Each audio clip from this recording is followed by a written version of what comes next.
of Existential Distortion is the debut full-length from ÚLFÚÐ. Yes, that's how you say that, ÚLFÚÐ, probably. And they are an Icelandic band out of Reykjavik who they come from a lot of Icelandic death metal and black metal past, with bands that were quite influential or important in giving us a lot of the groups that we know today. Like go look up the lineup of Abassinate and you'll still find a lot of great acts that spawned from that. And if you're familiar with Drog Soul, I reviewed their album back in 2017. Uh, Fairly favorable. I had a lot of similar responses to that record than I did to this one, but that's neither here nor there necessarily. This is a melodic death metal band with a blackened affect. There are it's a really interesting mixture that's hard to put into words because there's a melodic, like a classic melodic death metal groove to the whole thing, but there's also a slightly progressive, uh, kind of late 90s black metal side of it too, where I mention Enslaved and Eternus and whatnot throughout this review. And you'll get what I'm saying the more you dig into this record.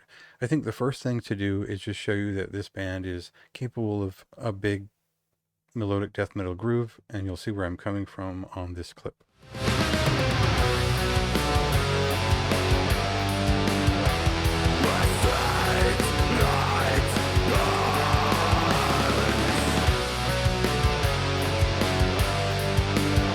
So there's just a matter of time where the zeitgeist of black metal turns back around in its wheel and begins to reappreciate the very heavy metal side of bands like Immortal and Eternus, and what they contributed to the language of extreme metal in general by fusing black metal sound into heavy metal rhythms. And I think that is part of what's cool about this record, even though it doesn't feel like it up front. It is definitely a melodic death metal record in spirit and in force. There are elements of Dark Tranquillity, Amon Amarth in these songs, especially as we look at the structure of them. This is a very heavy, very sharp sounding record. It's beautifully produced and well performed.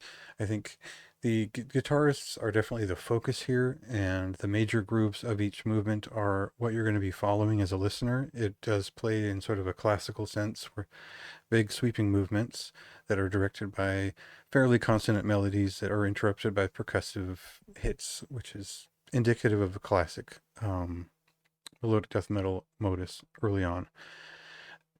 Now, I mentioned Mardron Beyond the Within. That is a sort of mid-era enslaved record, and when I mention it, I don't mean the Bathory-esque tracks. I mean the more this sort of pre-Monumention sound of that band as they were figuring out their new rhythms at that point. And we get a lot of that feeling in the interstitial moments of this record, where they are finding that groove, but they're finding a very atmospheric way of getting there, and it feels like it has that progressive playfulness that they sort of hint at with some of the run-on moments in their first EP, which came out back in 2018. So this feels like a very advanced follow-up to that. It's pretty appropriate as a really impressive debut full-length.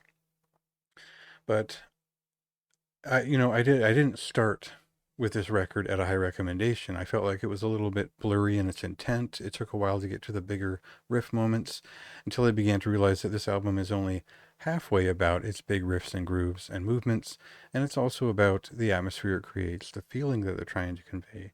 So this one is more of a more involved listen. I think that it takes a little bit of patience and go into that second half expecting something more grand, more cinematic, and it'll make more sense in sort of like that post 95 Dark Tranquillity sense, where they're a little bit less involved rhythms, but each of them shapes in a meaningful way.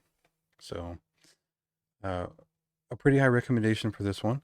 I think that ÚLFÚÐ, or however you say their name, they've really impressed me with this debut. I didn't really know much about the band before I jumped into it, and I'm really interested to see where they intend to go with this sound. Could they be more catchy than the few songs on here, which are really strongly memorable. So a lot more detail in the review you can read on the site, and go check out the album when it releases tomorrow.